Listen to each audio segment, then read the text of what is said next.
Let's be honest, we're surrounded by things that are engineered to look and feel and taste like food. But what are they really? And more importantly, what are they doing to our bodies? Today, we're going to peel back the wrapper on our modern diet and uncover the ultra-processed truth. And to really get a handle on this, let's start with a pretty stark warning from Dr. Chris Van Tulleken. He says, the science is now really clear that the more ultra-processed food you eat, the more likely you are to suffer from a huge range of problems. You see, this isn't just about weight. This is about how our bodies are being, well, systematically re-engineered from the inside out. And the scale of this problem? It's staggering. I mean, just look at the United States. Nearly 40% of adults now have obesity. This isn't some matter of individual failure. This is a full-blown public health crisis. Which, of course, brings us to our first section. How do we even begin to explain this modern epidemic? And more importantly, how do we start to solve it? You know, for decades, the story's been pretty simple, right? Count your calories, cut the fat, avoid sugar. But despite all of our efforts, the obesity rate just keeps climbing. And that suggests that the real driver of this whole thing isn't what we've been told to measure. What if the answer lies somewhere else entirely? To find that answer, you need hard evidence. You need science. And back in 2019, a landmark controlled experiment from the National Institutes of Health gave us exactly that. And it basically changed our understanding of food forever. The researchers at the NIH asked a brilliant, simple question. When it comes to gaining weight, is it about the nutrients you can count on a label, or is it something about the industrial processing? You know, the way the food itself is actually made. So to figure this out, the researchers created two totally different culinary worlds. One diet was made up entirely of ultra-processed foods. The other, unprocessed whole foods. These are two profoundly different ways of eating. But, and this is key, they were designed to have the exact same nutritional profile on paper.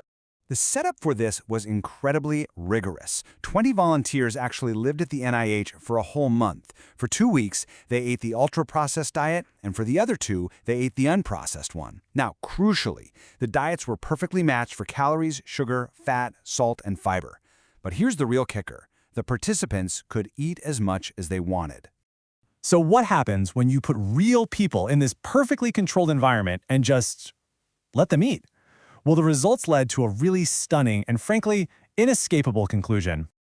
Okay, so this graph right here tells the whole story.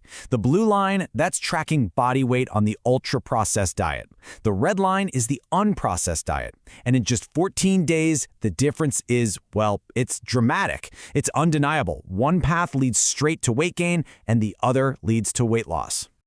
The numbers themselves are so stark. On the unprocessed diet, people lost an average of 2 pounds in just 2 weeks. But on the ultra-processed diet, those same people gained 2 pounds. Remember, this is the same people with the same available nutrients getting completely opposite results. So how is that even possible? This chart shows us exactly how. When people were eating the ultra-processed food, they spontaneously, without even thinking about it, ate over 500 extra calories every single day. It's like the food itself was driving them to overeat. This result just forces us to ask a really fundamental question. What exactly is an ultra-processed food? To get what this study means, we have to decode the very nature of what we're all eating. The formal definition is, well, it's pretty revealing. Ultra-processed foods, or UPFs, they aren't just food with a few things added. They are industrial formulations. These are products built from substances that are either extracted from foods or synthesized in labs. We're talking about ingredients you would never, ever find in a normal home kitchen. There's a system for this called NOVA, and it breaks it down pretty simply. Group 1 is your unprocessed food, stuff you'd find in nature. Group 2, that's your cooking ingredients, oil, salt, sugar. Group 3 combines the first two, which gives you processed foods like fresh bread or cheese. But Group 4, that's the ultra-processed category. That's where you find these complex industrial formulations. And these foods, they all share some common traits. They're chemically engineered for an incredibly long shelf life, and they're marketed aggressively. They are designed to be hyper-palatable, using industrial additives like emulsifiers and flavor enhancers to create textures and tastes that just don't exist in nature. This basically overrides our body's natural signals that tell us we're full, and it encourages us to eat faster and way more than we actually need. So when you're faced with all of this evidence, what's the practical takeaway? Well, the scientists who created the NOVA system offer a simple guiding principle they call the golden rule. And the rule itself is just powerful, straightforward advice. Always prefer natural or minimally processed foods and freshly made dishes and meals to ultra-processed foods. It's a really clear guideline for trying to navigate the, let's face it, complexities of the modern food world. And that leaves us with one final, critical question. The NIH study proved that even when the calories, fat, and sugar are identical, the industrial processing itself is what drives weight gain. So, if it's not just the nutrients we can count on a label, what are we really consuming when we eat these products? What are these industrial formulations truly doing to our bodies and our brains?